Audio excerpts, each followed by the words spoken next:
कसाई था सदना। वो भगवान के नाम कीर्तन में मस्त रहता था कि मांस को काटते बेचते हुए भी वह भगवान का नाम गुनगुनाता रहता था। एक दिन वह अपनी ही धुन में कहीं जा रहा था कि उसके पैर में कोई पत्थर टकराया। वह रुक गया। उसने देखा एक काले रंग के गोल पत्थर से उसका पैर टकरा गया है।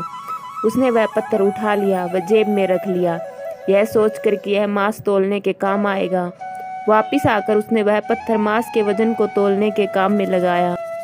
कुछ ही दिनों में उसने समझ लिया कि यह पत्थर कोई साधारण नहीं है। जितना वजन उसको तोलना होता पत्थर उतने वजन का ही हो जाता। धीरे धीरे यह बात फैलने लगी कि सदना कसाई के पास वजन करने वाला पत्थर है। वह जितना चाहता है पत्थर उतना ही तोल देता है।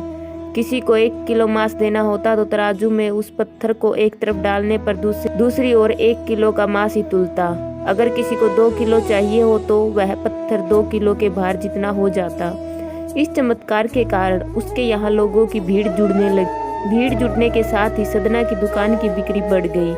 बात एक शुद्ध ब्राह्मण तक भी पहुंची। हालांकि वह ऐसी अशुद्ध जगह पर नहीं जाना चाहता था जहां मांस कटता हो व बिकता हो, किंतु चमत्कारिक पत्थर को देखने की उत्सुकता उसे सदना की दुकान तक खींच लाई। दूर से खड़ा वह सदना कसाई को मीट तोलते देखने लगा। उसने देखा कि कैसे वह पत्थर हर प्रकार के वजन को बराबर तोल रहा था। ध्यान से देखने पर उसके शरीर के रोए खड़े हो गए। भीड़ के छटने के बाद ब्राह्मण सदना कसाई के पास गया। ब्राह्मण को अपनी दुकान में आया देखकर सदना कसाई प्रसन्न भी हुआ और आश्चर्यचकित भी। बड़ी नम्रता से सदना ने ब्राह्मण को बैठने के लिए स्थान दिया और पूछा कि वह उनकी क्या सेवा कर सकता है। ब्राह्मण बोला, तुम्हारे इस चमत्कारिक पत्थर को देखने के लिए ही मैं तुम्हारी दुकान पर आया हूँ, या यूं कहें कि यह चमत्कारी पत्थर ही मुझे खींचकर तुम्हारी दुकान पर ले आया है। बातों ही बातों में उन्होंने सदना कसाई को बताया कि जिसे पत्थर समझकर वो मांस तोल रहा है वास्तव में वो शालिग्राम जी हैं, जो कि भगवान का स्वरूप होता है। शालिग्राम जी को इस तरह गले कटे मांस के बीच में रखना व उनसे मांस तोलना बहुत बड़ा पाप है।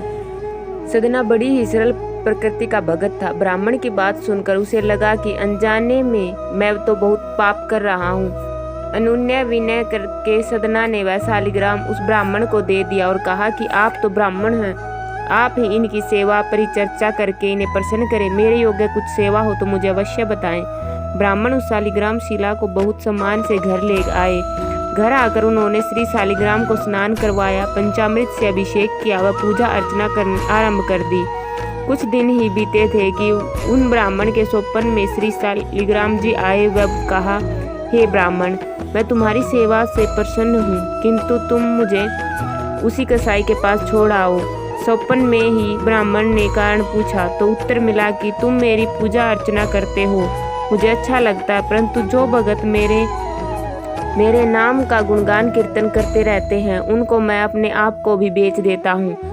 सदना तुम्हारी तरह मेरा अर्चन नहीं करता है, परंतु वह हर समय मेरा नाम गुनगुनाता रहता है, जो कि मुझे अच्छा लगता है, इसीलिए तो मैं उसके पास गया था। ब्राह्मण अगले ही दिन सदना कसाई के पास गया। वह उनको प्रणाम करके सारी बात बताई। श्री शालिग्राम जी को उन्हें सौंप दिया। ब्राह्मण की बात सुनकर सदना कसाई की आंखों में आंसू आ गए।